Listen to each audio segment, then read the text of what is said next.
Bonjour à tous. Laurent David, je suis heureux de vous accueillir en tant que modérateur de la conférence. Au fait, c'est quoi mes talents en agilité? Animé par Marcel Bellec et Karine France. Marcel est coach agile et formateur en gestion de projet et dirige organisme de formation MBCS, spécialisé en gestion de projet, innovation et entrepreneuriat. MBCS accompagne les chefs de projet pour comprendre, adopter et maîtriser jusqu'à l'autonomie, la posture, les méthodes et les outils du management de projet pour se certifier selon le standard PMI, Scrum et SAFe. En tant qu'ancien VP de PMI France, il connaît bien PMI et a aussi activement contribué au standard PMBOK et Programme Management. Karine est coach formatrice et consultante MBCS. Elle a accompagné l'entrepreneur, leader et DRH à utiliser le plan potentiel et à développer celui de leurs équipes.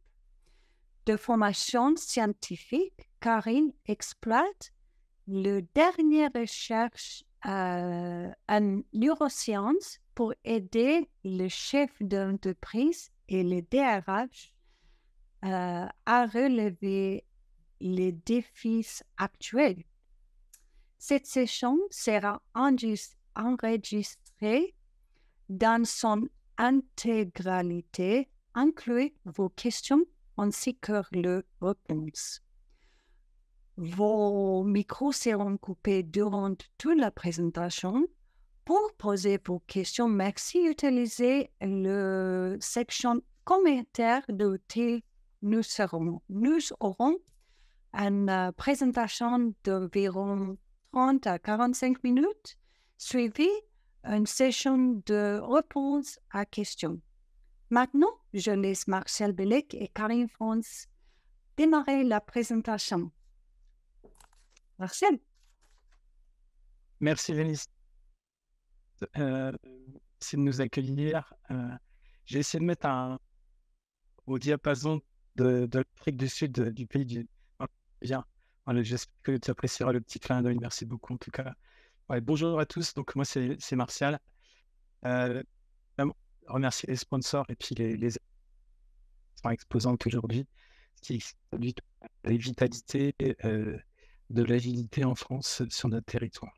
Marcel, votre voix, c'est un peu magnétique. Peut-être, tu vois. Je ne peux pas faire grand-chose. Est-ce que vous m'entendez mieux là? Oui, c'est mieux là, oui. C'est mieux? Ok. Je vais prendre quelques instants pour présenter MBCS.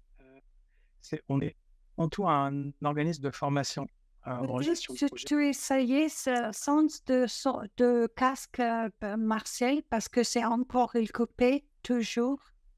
Ça marchait bien. Est-ce que c'est mieux? Ah oui, merci beaucoup. Désolé. Donc, je disais que MBCS, c'est d'abord un organisme de formation. Donc, on forme en gestion de projet et en agilité. On est aussi Calliope. Et comme dirait Romain Couturier ce matin, c'est assez facile de comprendre l'agilité en tant qu'individu. Quand on regarde le synoptique Scrum pour la première fois, bon, ça va. Par contre, faire marcher Scrum avec une petite équipe de 5-6 personnes, avec des chefs de projet qui viennent plutôt avec un passé waterfall, etc., c'est quand même assez compliqué. Et donc, nous, on le voit chez nos clients.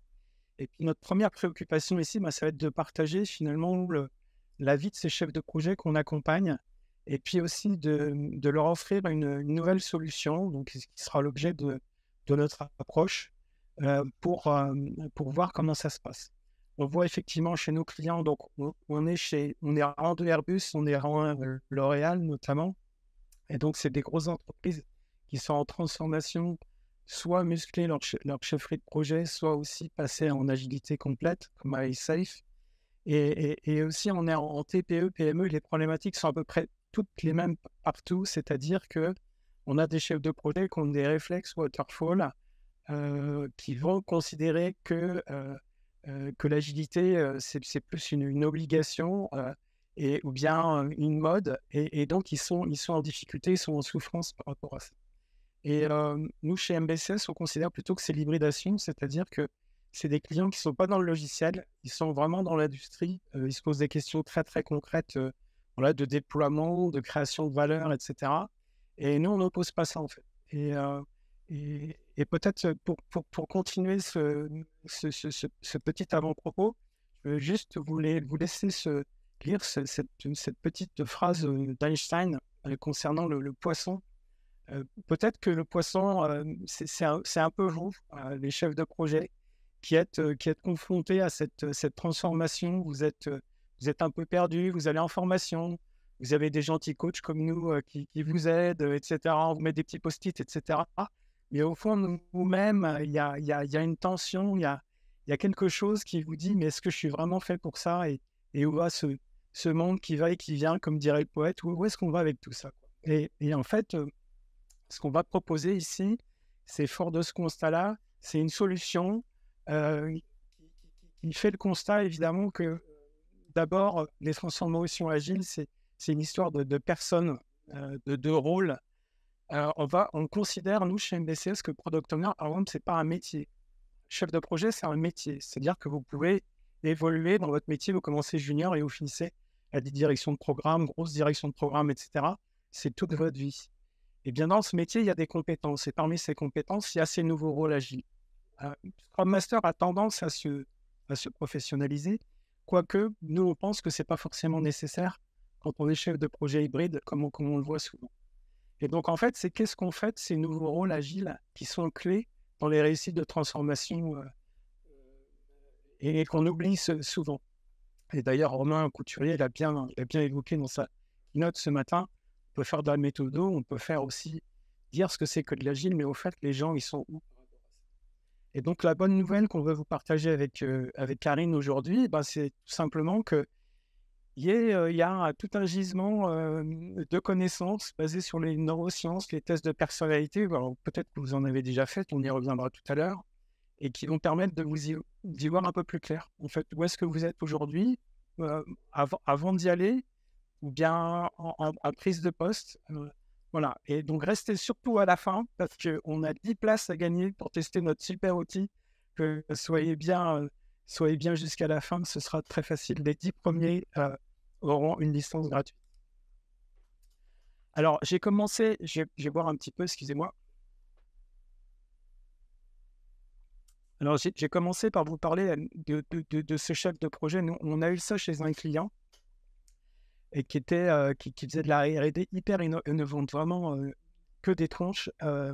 Et ces gens-là, ils étaient tout le temps en bourgeonnement, etc. Ils avaient une vraie difficulté, c'était d'être capable de faire des démos, notamment aux investisseurs, dans une logique de levée de fonds.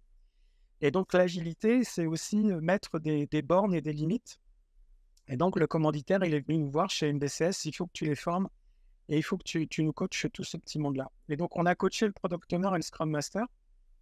Et le Product Owner, ça s'est très bien passé. Il a assez vite compris la posture, la différence entre le quoi et le comment, la posture sur la valeur, etc. Et le Scrum Master, on a fini par dire avec le commanditaire, non mais attends, on peut passer 200 heures de coaching avec ce Scrum Master, de toute manière, ça ne peut pas marcher. Et en fait, ça m'a beaucoup interpellé parce que ça crée beaucoup de difficultés, évidemment, pour l'individu qui était coaché. Grosse difficulté, un chef de projet traditionnel dans une industrie très planifiée qui se retrouve Scrum Master d'une équipe R&D très, très innovante. C'était beaucoup de changements et ce qu'on avait pensé quand même qualifier au départ, parce que notre rôle aussi en tant qu'organisme de formation et coach, c'est de bien qualifier tout ça, on fait des mandats de coaching et tout ça, c'est qu'on est un peu passé à côté collectivement et moi le premier. Donc voilà, donc c'est aussi de ces erreurs-là sur lesquelles on rebondit ici. Et puis en creusant un peu, commençant à creuser, et puis avec Karine aussi qui intervient sur la notion de talent management chez MBCS, On a commencé à creuser le truc et puis on s'est dit, mais il y a quand même pas mal de constats là-dessus. Et donc, vous aurez quelques références en biblio à la fin. Je me dis que finalement, le Scrum Master ici, il s'est planté parce qu'on lui a dit de faire de l'agile parce qu'il n'a pas compris pourquoi on faisait de l'agile. Il a fait du push, il a imposé des métriques. Il n'avait pas forcément la posture de facilitateur, il était plutôt en posture haute, command and control, à imposer ses vues, plutôt que de faciliter l'intelligence et cette nouvelle façon de travailler, qui est à la fois simple, qui est Scrum, mais qui est aussi fascinante dans son adaptabilité, entre guillemets. Et donc, tout ça, ça nous a vraiment questionné. Donc, je vous laisserai évidemment toutes les références pour creuser le truc. Et puis aussi, peut-être pour déjà commencer à faire votre introspection. Donc, voilà pour la problématique, le problème posé. Et donc, je vais passer la main à Karine, qui va évidemment plus nous parler de l'état de l'art et de la théorie des neurosciences par rapport à cette problématique. À toi, Karine. Merci beaucoup, Martial, et bonjour à tous. Alors, la problématique que soulève Martial avec cet exemple réel, c'est qu'est-ce qui va faire la performance durable d'un individu à son poste. Alors, j'insiste vraiment sur la notion de durable parce que avec Martial, on est convaincu, et ça fait partie de nos valeurs, qu'on peut conjuguer performance et bien-être. Et quand on parle de performance durable, je m'intéresse à la capacité d'un individu à maintenir des résultats élevés dans le temps, tout en préservant son capital santé. Et quand je parle de la santé, en fait, on va avoir une santé physique, une santé mentale, mais aussi une santé émotionnelle. Donc, quand j'aborde ce thème de la performance durable, dans l'état de l'art et même dans d'autres conférences, j'aime me référer au modèle qui est en fait même devenu un questionnaire, qui est le modèle de Karasek. Il date de la fin des années 70 et depuis maintenant plusieurs décennies, c'est le modèle qui fait référence en France quand on souhaite évaluer les risques psychosociaux d'un individu. Donc, par rapport à cet état de l'art, il y a 3 paramètres que l'on prend en compte systématiquement, que vous voyez sur le graphique devant vous. D'abord, il y a le soutien social au travail.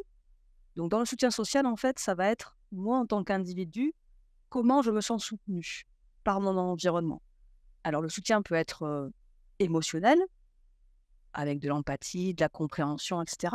Mais il peut aussi être technique, c'est-à-dire que par rapport à une difficulté ponctuelle sur un sujet, j'ai mon référent métier ou j'ai un collègue qui saura m'expliquer.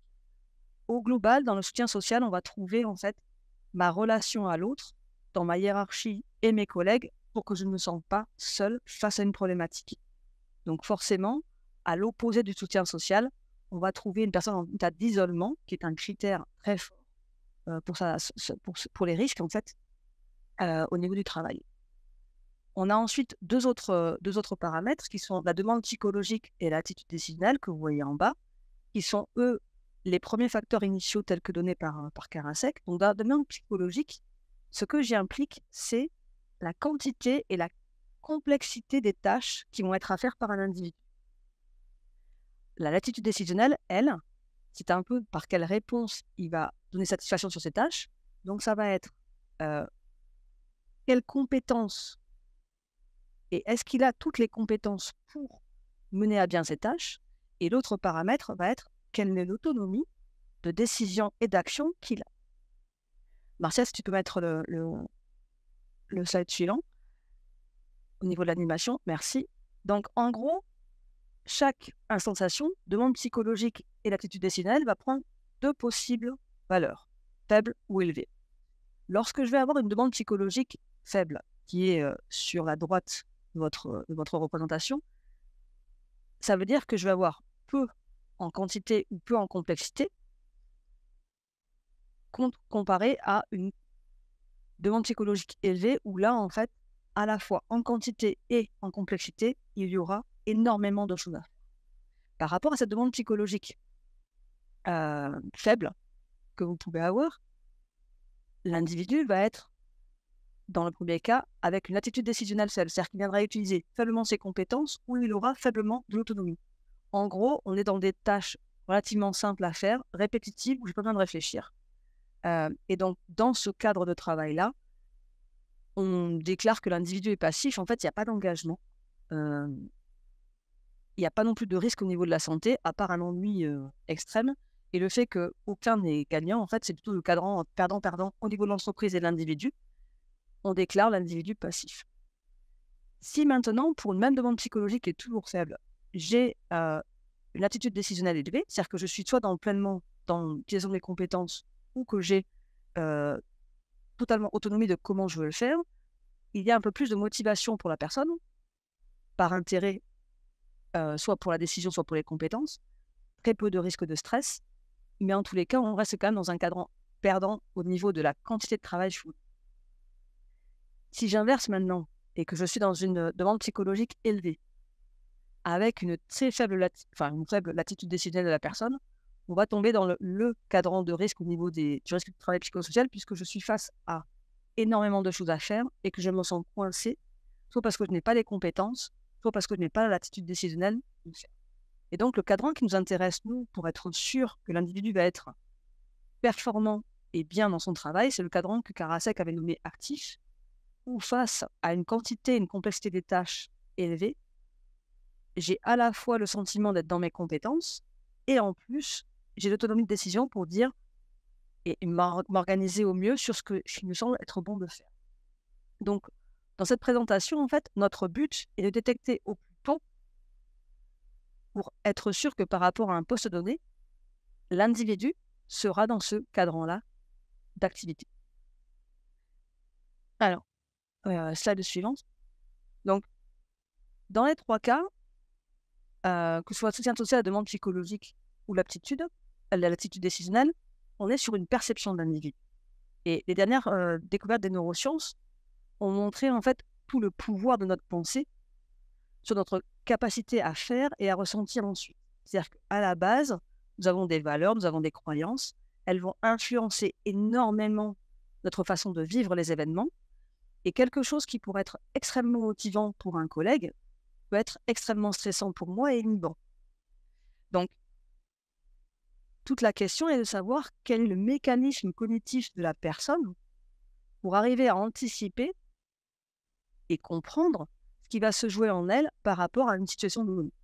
Alors, peut-être que vous avez déjà entendu parler d'un certain nombre de neurotransmetteurs. On a le cortisol, on a la dopamine, on a notamment la noradrénaline, qui sont en fait des substances chimiques que notre cerveau, nos neurones vont créer suite à une situation. La dopamine va être un facteur de motivation énorme, alors que le cortisol, s'il est sécrété de façon trop prolongée, va venir totalement réduire nos capacités cognitives et même avoir un sentiment de fatigue très grand. Donc en fait, la façon dont je vais me représenter une situation va aussi influencer ma performance ensuite et mon bien-être. Donc ce type de découvertes et de liens qui sont maintenant scientifiquement prouvés ont forcément renforcé tout l'intérêt des tests de personnalité. Parce que qu'est-ce qui peut me permettre de décoder au mieux ce type de mécanisme?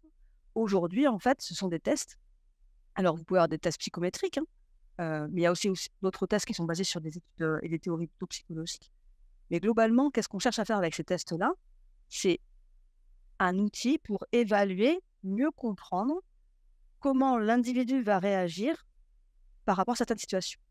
Alors moi, ce qui m'intéresserait, si certains d'entre vous veulent bien témoigner, c'est que par rapport aux tests dont je vais parler après, vous puissiez me dire si vous avez déjà eu affaire à ces tests, que ce soit à titre privé, par curiosité, ou même parfois par jeu, ou à titre professionnel. Globalement, aujourd'hui, en France, en tout cas, les tests les plus répandus sont d'abord le MBTI, qui est le Myers-Briggs Type Indicator, qui date du milieu du siècle dernier. Alors, je vais le présenter plutôt, pas siècle dernier, mais milieu du XXe siècle.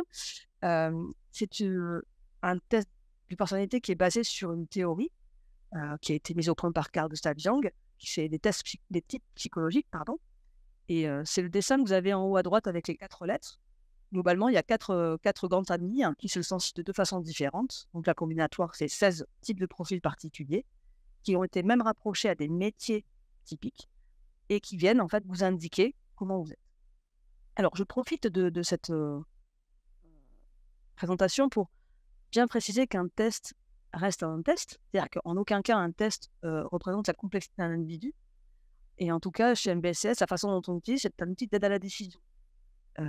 il nous guide vers des préférences de comportement, des préférences et des habitudes cognitives, mais en aucun cas, il ne vient mettre l'individu dans une case ou restreindre la façon dont l'individu va se comporter. En plus du MBTI, qui est vraiment dans les préférences et de fonctionnement et de personnalité, on a le Cliff of Strengths, qui s'appelait avant le Strengths Finder, commercialisé par la société Gallup, qui vient lui aussi d'un travail d'un psychologue, Noah Tipton, au milieu des années 1960, si je ne me trompe pas, donc au milieu du XXe siècle. Là, on est sur l'approche du comportement global. Il y a d'autres tests qui ont plutôt centré sur la communication et la relation à l'autre. On pourra trouver le DISC et le ProcessCom, où là, en fait, par ces deux outils, on cherche à comprendre le mécanisme de fonctionnement cognitif de la personne dans la relation qui va impliquer un type de communication. C'est particulièrement utile, notamment pour la gestion des conflits et des dynamiques d'équipe. Dans le recrutement, vous trouverez le Big Five qui repose sur une théorie aussi des 5 personnalités. Voilà. Il y a énormément de tests aujourd'hui disponibles pour arriver à mieux comprendre le fonctionnement d'un individu et ses mécanismes de fonctionnement. Slide suivant, s'il te plaît, Martial.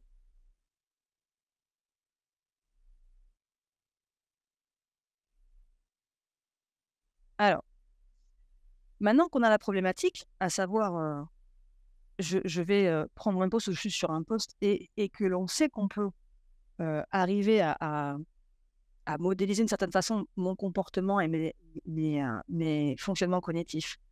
La question, c'est d'arriver à exprimer les deux dans un même référentiel. Et pour modéliser le problème, moi, je me suis basée sur une formalisation de Gregory Bateson qui date des années 1950.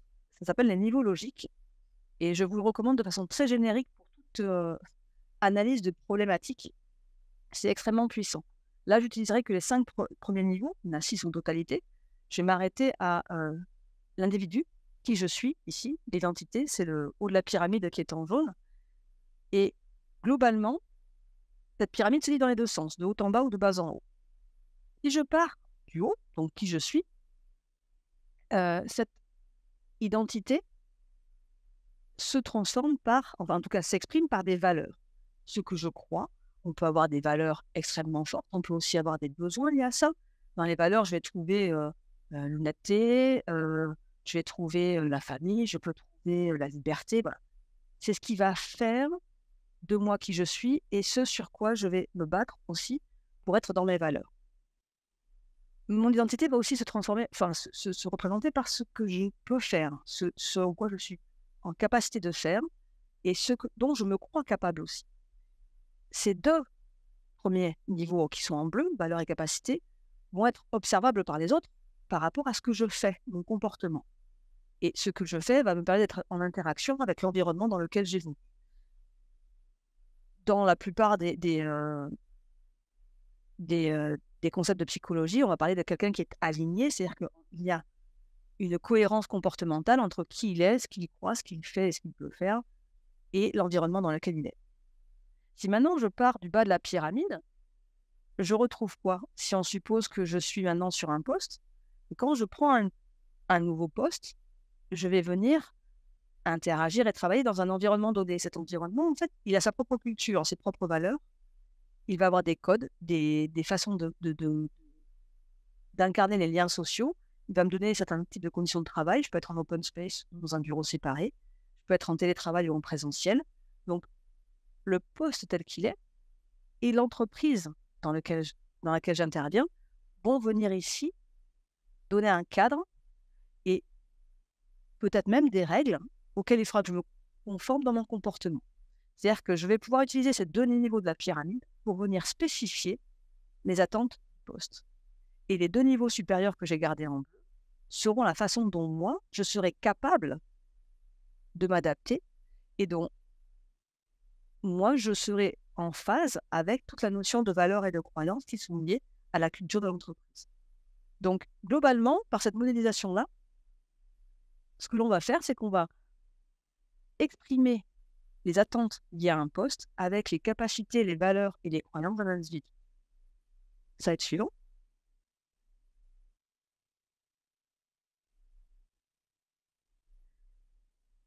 Donc, c'est comme ça que l'on a représenté. Donc, vous voyez ici la démarche en fait de l'outil et du modèle, qui est relativement classique. En premier, et sur le schéma, c'est le petit icône avec la base de données NBCS. On a exprimé l'ensemble des postes, qu'ils soient en gestion de projet agile ou waterfall, dans ce référentiel-là. Chaque fois qu'on intervient auprès d'un client ou pour un particulier qui est intéressé de savoir si ce poste est plutôt fait pour lui ou pas, on vient instancier ce modèle générique avec des paramètres liés à l'environnement, plus ou moins compétitif, plus ou moins concurrentiel, la culture de l'entreprise, les valeurs, de manière à avoir la représentation la plus accurate, proche possible de l'environnement et le poste dans lequel l'individu va intervenir. En parallèle, l'individu va lui remplir de son côté et répondre aux tests de personnalité. Et en exprimant tout ceci dans un même référentiel que vous voyez en bas, c'est le rond en 4 couleurs, on va pouvoir à ce moment-là élaborer un matching qui va être dans un premier temps assez global et ensuite extrêmement détaillé, de manière après ensuite à faire un débriefing. Et c'est la partie où j'insiste beaucoup par rapport à ce que je vous ai dit sur la limite des tests. C'est-à-dire que l'intérêt de ce matching, qui est un algorithme mathématique, on ne peut plus, j'allais dire scientifique, c'est l'optimisation multicritère, donc pondération. On va venir débriefer de ça avec la personne pour avoir son feedback. Alors, quand je dis la personne, si c'est un client individuel, quand c'est en entreprise, on peut avoir aussi des débriefings tripartites, manager, employé, ou même RH et employé, de manière à venir confronter le résultat théorique avec leur perception. Parce que dans certains cas, si vraiment il y a un gros écart, on peut aussi se reposer la question, et c'est le standard du feedback loop, de remettre en cause la base de données telle qu'on l'a eue. Voilà le principe général de la démarche. Et donc, la clé de tout cela, c'est forcément, Marcel, si tu peux passer au slide suivant, le référentiel commun. Donc là, je vais passer un tout petit peu de temps pour que vous compreniez en fait comment on exprime le référentiel commun. On a choisi, nous, d'avoir 4 grands pôles, 4 grandes familles d'habiletés naturelles. La première, ça va être ma relation à l'autre. C'est comment j'entre en relation avec les autres. Donc là, on trouve un lien direct avec la notion de lien social, de soutien social, parce qu'on va pouvoir y trouver est-ce que j'ai besoin de relations profondes et honnêtes avec les gens? Est-ce que j'ai besoin de me sentir compris et j'attends de mon environnement pas mal d'empathie?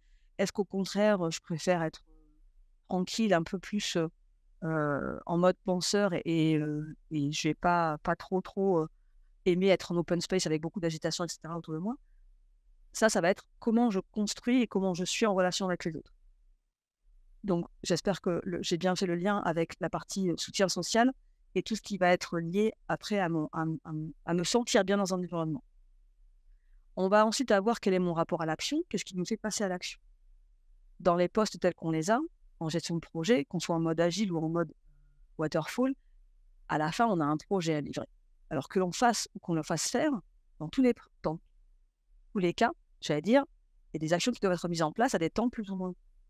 Donc, dans ce pavé-là, on va aller chercher ce qui fait passer l'autre à l'action. On peut avoir des gens qui vont passer à l'action par volonté de préserver des valeurs. On peut avoir des gens qui vont passer à l'action parce que de toute façon, ils sont énergiques et c'est un besoin. Ils ont besoin de faire de façon régulière. Et ce sont, j'allais dire, des bulldozers, des machines à être. Voilà. On va aller chercher tout ça pour comprendre ce qui va permettre à la personne de faire les choses. On l'a vu tout à l'heure, dans la partie motivation, il y a une partie complexité. On a une quantité de choses à faire, mais on a aussi une complexité associée. Et dans les postes de gestion de projet, il y a un minimum, j'allais dire, d'implication cérébrale à faire. Si parmi vous, vous arrivez à couper à la fin de la journée sans avoir quelques idées qui traînent, je vous félicite. Moi, ça a rarement été le cas. En général, j'ai une charge mentale qui dépasse les horaires stricto-sensus de la journée de travail. Donc, quel est mon type de pensée? Est-ce que j'ai une pensée plutôt séquentielle ou est-ce que j'ai une pensée plutôt arborescente, extrêmement créative? Comment j'aborde les problèmes?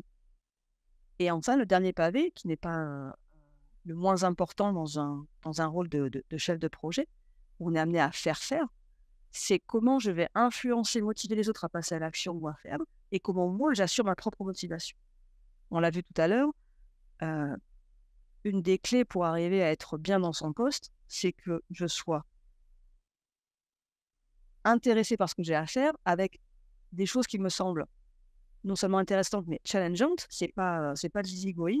J'ai besoin de faire un maximum de choses, une forte demande psychologique, mais j'ai besoin de m'en sentir capable pour que ce stress reste positif et m'amène dans l'épanouissement professionnel et pas un stress par rapport à la peur de ne pas y arriver. Donc voilà le référentiel commun tel qu'on l'a construit. Voilà les 4 couleurs que vous retrouverez après, et donc les 4 pavés dans lesquels ensuite viennent se répartir des talents beaucoup plus précis qui nous servent à repérer les rôles agiles, des rôles waterfall et même d'autres fonctions comme des directeurs de programme. Martial en parlera. Je te repasse la main.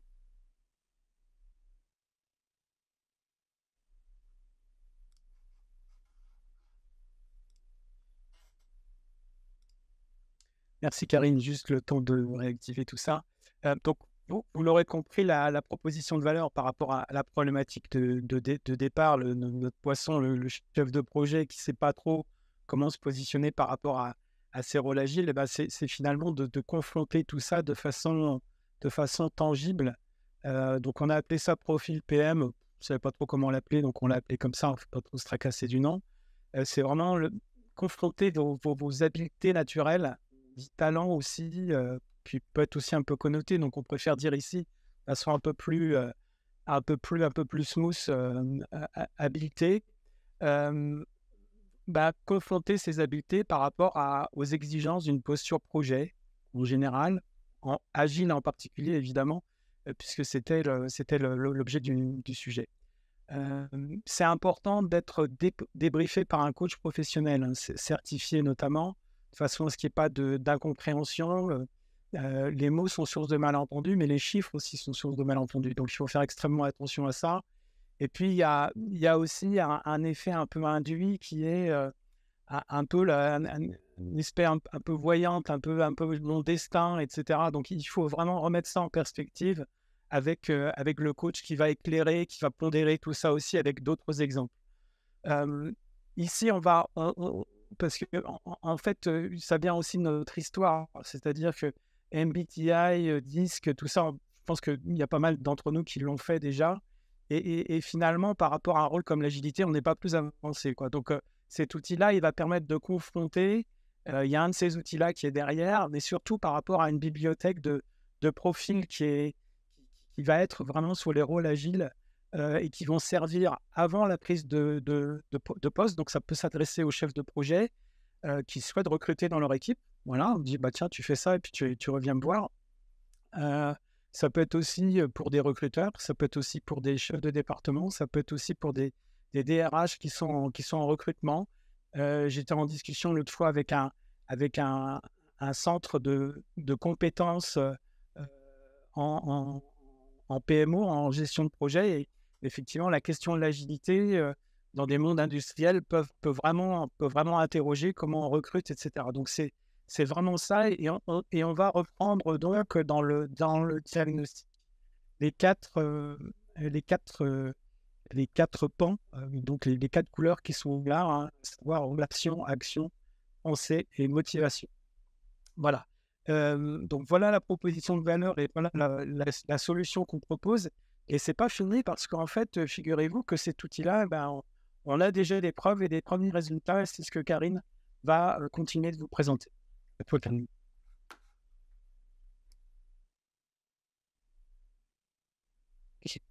Avec le micro, ce sera mieux.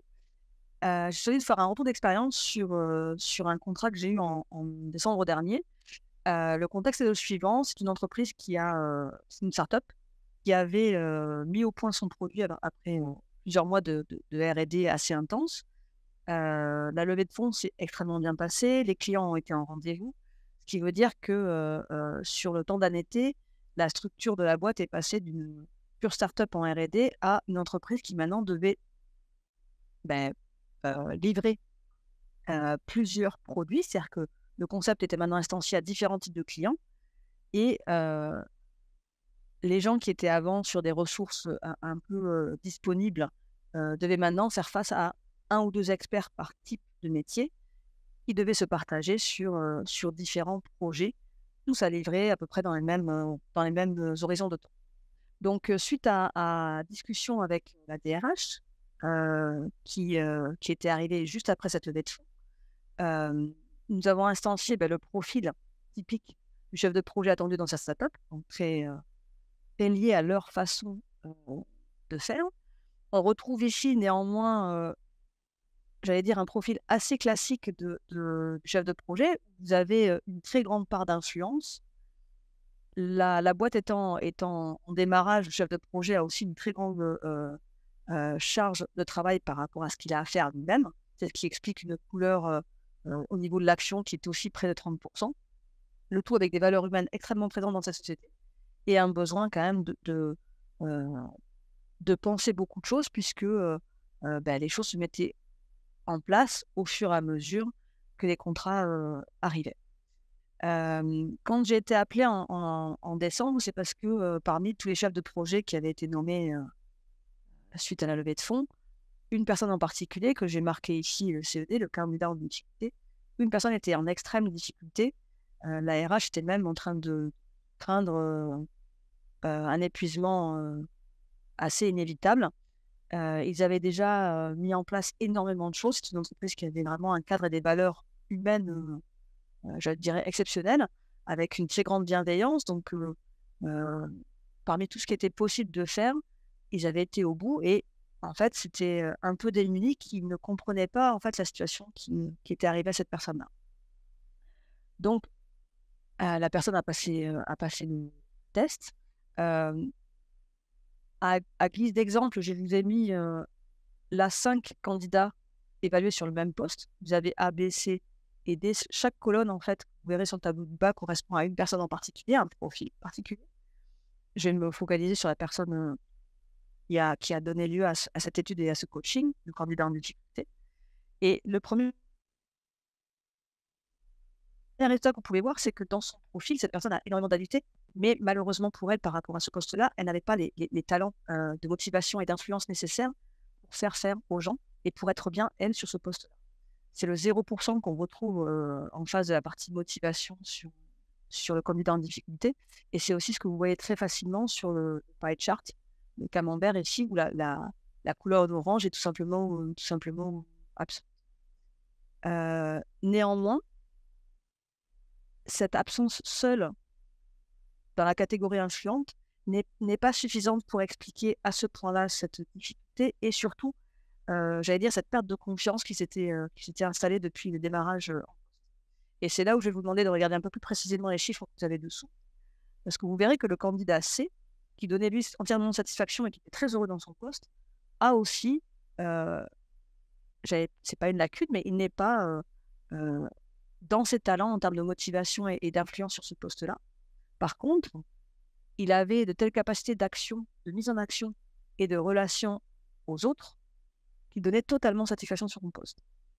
Et donc, ce qui a été extrêmement utile aussi pour cette personne, c'est de voir que même si, au global, cette personne a énormément de talent de se mettre en action, dans le cas précis qui nous intéressait, ces talents-là n'étaient pas ceux qui sont demandés pour un chef de projet en start-up dans ce mode-là, et que ces difficultés avaient inhibé ses capacités naturelles à faire. Et c'est ce qu'on retrouve ici par le 0%, que vous retrouvez aussi sur le mode des actions. C'est-à-dire que la puissance de ce modèle, pour l'avoir utilisé principalement dans des organisations en gestion de projet waterfall, c'est qu'il permet d'avoir des profils de gens totalement différents qui donneront chacun totalement satisfaction dans leur poste, mais avec des capacités différentes. Ce qui est pour moi la nature humaine dans sa vraie splendeur, c'est-à-dire que nous sommes tous différents, nous avons tous des habilités particulières, on retrouve la notion de poisson et d'environnement, et chacun à notre façon, nous pouvons mener à bien un même poste. Il est certain que quand on voit les profils B et C, même si chacun d'eux livre parfaitement, leur manière d'être, leur façon d'agir dans leur poste seront naturellement différentes, puisque certains vont être plus dans la pensée que dans l'action. Le B est beaucoup plus dans la pensée et dans l'influence sur les autres que le C. Voilà. Donc voilà de façon très très rapide un exemple de débriefing, sachant que par rapport à la personne, compte tenu de la situation, on a été après dans l'exhaustivité de chacun de ses talents, de manière à ce qu'elle puisse comprendre ce sur quoi elle pourrait s'appuyer et quelles étaient les suites à donner. On a été force de proposition pour arriver à faire en sorte que cette personne reprenne confiance et sache sur quel poste s'orienter, puisque celui-là, finalement, n'était pas fait plus. Voilà pour le retour d'expérience. Ouais, donc, je reprends la main, Karine. Donc, effectivement, c'est ces camemberts là qui sont l'objet du livrable final et du débrief qui va permettre vraiment de confronter en fait les pourcentages. C'est des pourcentages d'adéquation par rapport au poste et au profilage attendu qui est derrière. On a parlé de ces profils-là, évidemment. Dans la bibliothèque, on en a d'autres et on a déjà les modèles. On va avoir le bon vieux chef de projet Waterfall. Eh ben ouais, figurez-vous, il n'est pas mort. Nous, on fait du CPF. On a des gens qui viennent nous voir faire du CPF et ils nous disent, ouais, alors j'ai entendu parler chef de projet.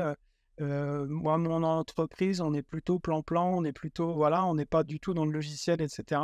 Est-ce que je peux y aller ou pas? Et c'est des questions qui vont revenir. Et finalement, démarrer un Gantt, etc. avec ce métier-là, moi, je suis le premier à dire, pourquoi pas. Mais après, il y a effectivement la personnalité de l'individu qui doit convenir ou pas. Scrum Master, on en a déjà parlé, c'est extrêmement difficile, Scrum Master, de le faire vraiment jusqu'au bout des ongles, surtout quand on vient de chef de projet, command and control, assez planifié, différence entre gestionnaire de tâches, pousseur et facilitateur, un espèce de lâcher-prise, on en a parlé déjà précédemment. Le product owner qui a une vraie difficulté d'arrêter de dire comment il faut faire les choses. Voilà, dire vraiment ce qu'il veut pour son client, l'exprimer concrètement et non pas déjà donner dans tout ce qu'il exprime des solutions qui vont mettre des biais et voire enfermer l'équipe. Donc ça, product owner, c'est aussi très riche comme rôle pour un chef de projet. On a RTE, donc on vous a dit on faisait du SAFe, donc RTE c'est l'acronyme SAFe qui est le super Scrum Master au niveau du programme, du train, donc une capacité à synchroniser, à faire travailler plusieurs équipes. Bon, alors, Safe by the Book, qui n'est pas si prescriptif que ça, contrairement à ce que dit Jean-Yves, mais ça, c'est une dispute que je ne veux pas aussi, surtout pas Jean-Yves Klein. On peut faire du Safe avec du Scrum, mélangé avec du Kanban, et puis aussi, pourquoi pas, un peu de Waterfall. Et en tout cas, le RTE, il doit être un peu hybride aussi dans son approche des problématiques. Et donc, qu'est-ce qui fait de ça? On va retrouver les architectes au niveau des solutions. On va retrouver aussi des vraies difficultés pour les PMO. Nous, on accompagne les PMO qui sont en mode traditionnel. C'est des gens qui vont gérer les portefeuilles, qui vont gérer les budgets, qui vont gérer les ressources, qui vont lancer des projets, qui vont éventuellement les arrêter. Tout ça en intelligence, évidemment, avec les chefs de projet et les directions de programme. Et quand on met le mot agile devant, c'est sûr, c'est cool, c'est bien, voilà, mais qu'est-ce qu'on met là-dedans? Pour nous, c'est repenser la façon dont on va gérer les connaissances. Comment on va animer ça en communauté de pratique, par exemple, c'est extrêmement important. Comment est-ce que plutôt que d'imposer des templates et de certifier plus ou moins des méthodologies plus ou moins fixées, je ne vais pas en citer d'autres, eh bien c'est comment développer une facilitation, une intelligence autour de ça. Et ça, c'est aussi une posture qui est complètement différente par rapport au PMO qui est habitué à faire ses camemberts de budget et dont l'exercice national saisonnier est le budget. Agile PMO, c'est pas ça. Alors, qu'est-ce que je fais de ça, moi, si je suis PMO? Direction de programme, c'est pareil. J'ai une direction de programme.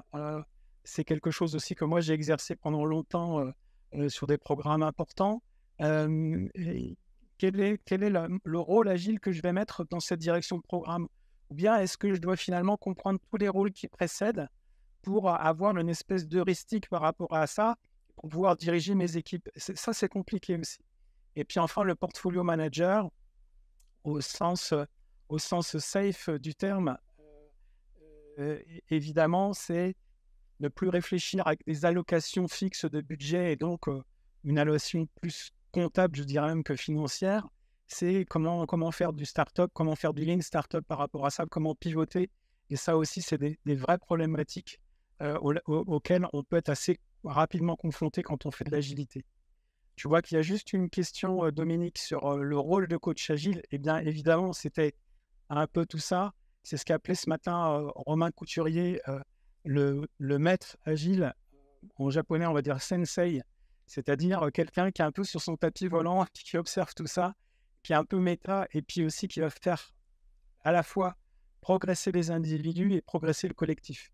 Ça aussi, ça peut être des horizons qui peuvent vous intéresser, qui peuvent, entre guillemets, vous trotter dans la tête et vous fasciner. Et évidemment que ça fait partie de la bibliothèque.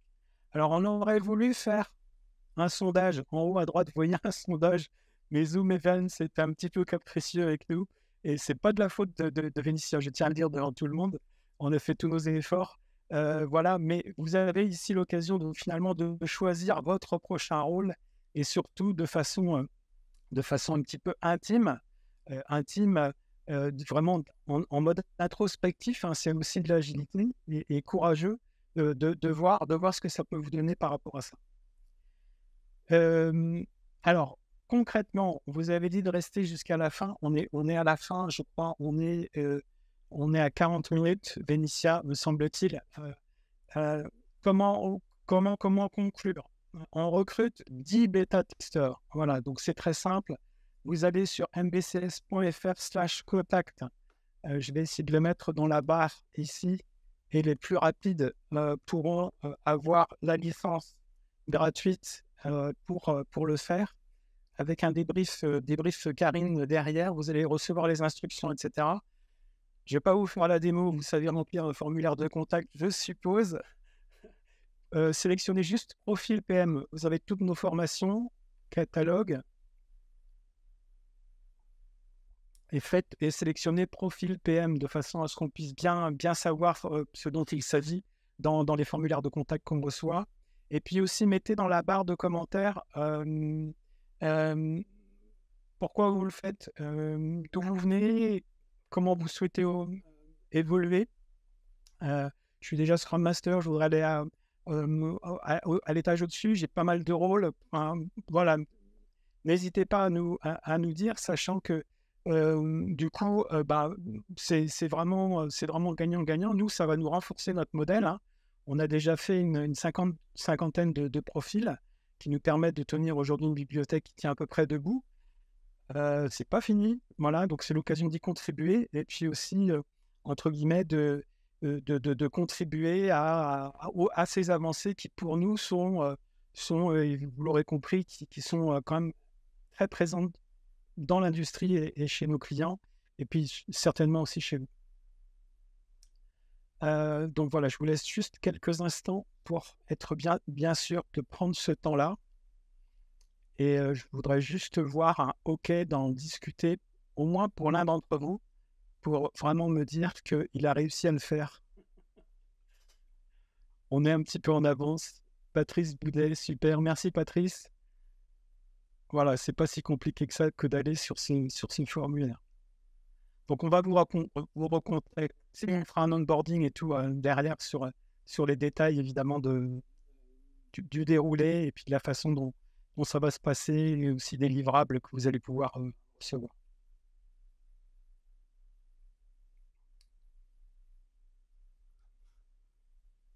Voilà, alors c'est maintenant le mot de la fin, la conclusion. La conclusion, elle va tout simplement reprendre ce qu'on a pu développer avec vous aujourd'hui dans le cadre de cette présentation. On vous a proposé un outil d'aide à la décision qui permet de faire le point sur vos talents agiles, plus généralement sur la gestion de projet également. C'est basé sur la théorie des neurosciences. On ne va pas parler de talent, mais plutôt d'habileté naturelle pour voir si justement ça peut coller sur votre capacité, on va dire intrinsèque, à exercer un rôle agile ou pas.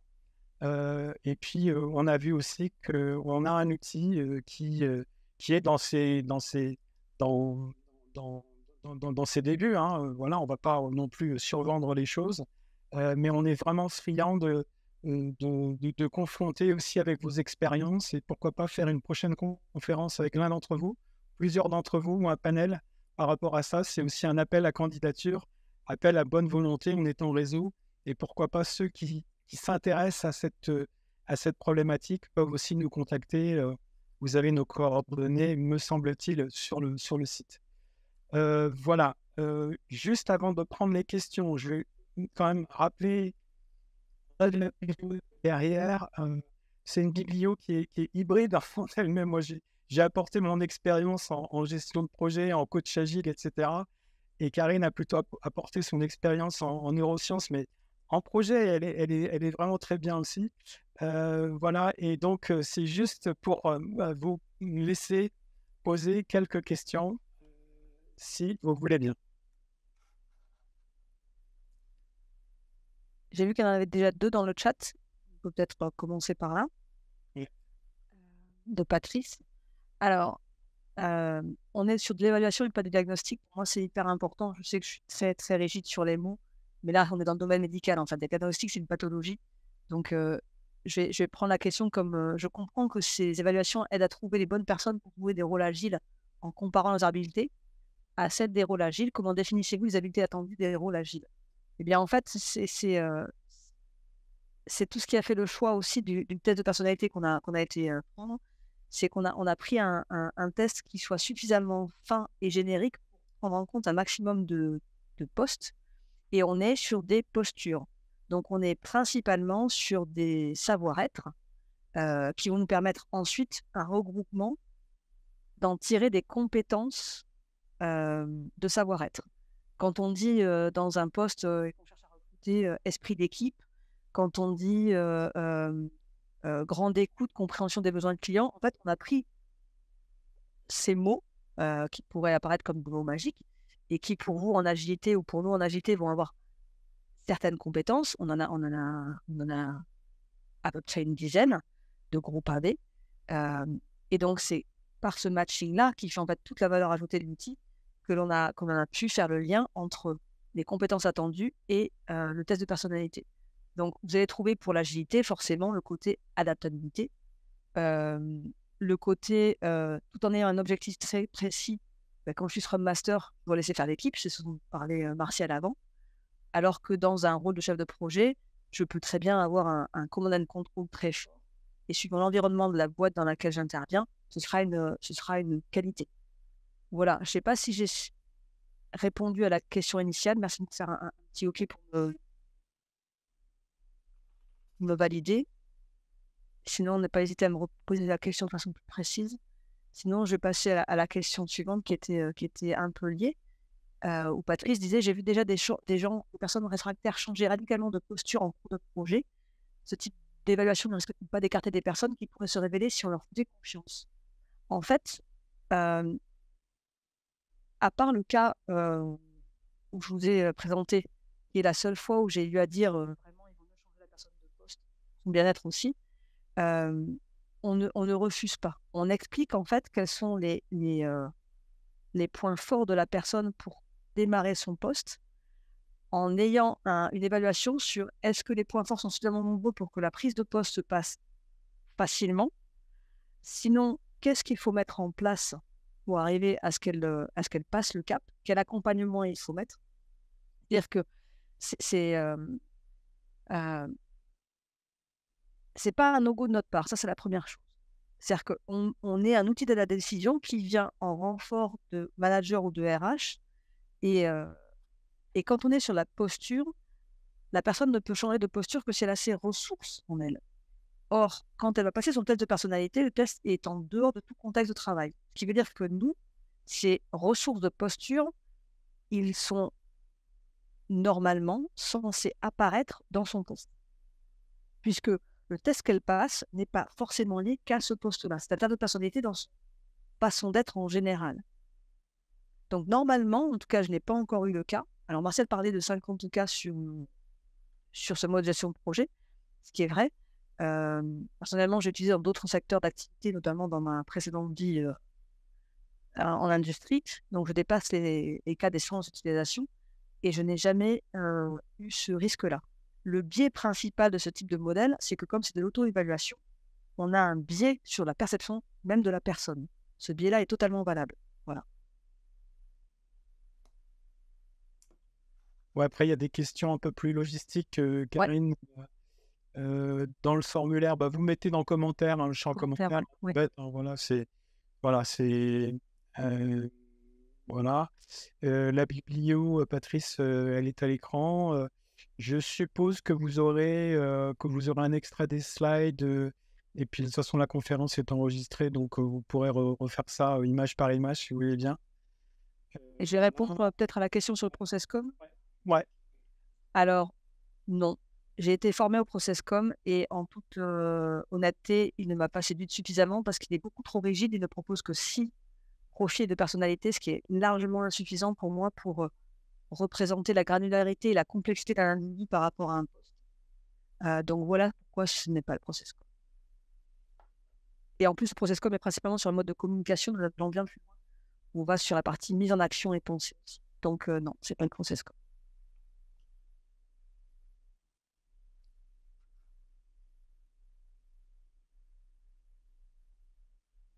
J'avais vu aussi Didier lever la main pendant la présentation. Peut-être que Didier, tu veux reprendre la parole, ou alors c'était juste une erreur sur l'interface. Voilà. Y a-t-il un PDU associé? Alors oui, il y a toutes les. Ok, merci Didier. Y a-t-il un PDU associé? Évidemment, toutes les conférences pour aujourd'hui vous donnent un PDU par heure, et le code vous est donné juste après, me semble-t-il. Je parle sous le contrôle de Vénitia, mais oui, évidemment. Donc ça, c'est pour les certifiés. On a une question sur... Ouais. Modèle retenu. Ouais, sur le Q&A, on avait... est-ce qu'on utilise des questions fermées ou c'est issu d'un échange avec la personne? Pour l'évaluation et l'auto-évaluation, en fait, c'est un critère par préférence. C'est-à-dire que vous êtes sur une affirmation et vous avez 2 extrêmes de réponse et c'est à vous de mettre le curseur entre ce qui vous correspond le plus. On est dans un type de préférence dans la partie type de personnalité. Voilà. Donc, ce ne sont pas des questions fermées, ce sont par rapport à la situation, quel est le comportement ou quelle est la chose qui vous correspond.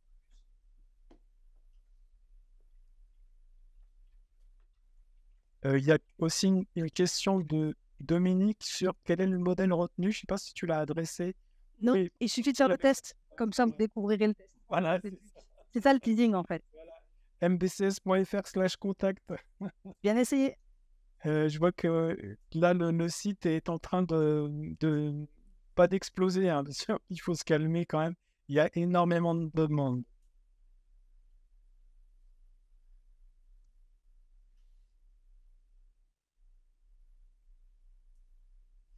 Ah d'accord, donc ça c'était la question de Patrice que tu venais d'adresser. Est-ce qu'il reste encore des questions? Je vais dire 3. À 3, on va rendre la main à Vénitia qui va activer sa caméra. 3, voilà. À toi Vénitia. Merci à vous tous en tout cas pour vos questions. Nous étions 63 pendant la présentation. Excellente fin de séminaire, merci à tous. Et puis Merci beaucoup. aussi, Merci Vénitia. on repasse la main à Vénitia. Merci. Désolé à tout le monde pour notre petit technique problème avec le chat, mais voilà. OK. Pour terminer notre présentation, un grand merci à Marcel Bellec et Karine Franz pour ce retour d'expérience très intéressante et instructif. Toutes les questions que vous avez posées, entendues ou non, au cours de la présentation seront transmises au conférencier qui pourront vous apporter une réponse. Il reste désormais à participer à la prochaine séance. Bonne journée à tous et merci beaucoup. Merci beaucoup. Bonne fin de conférence. Merci.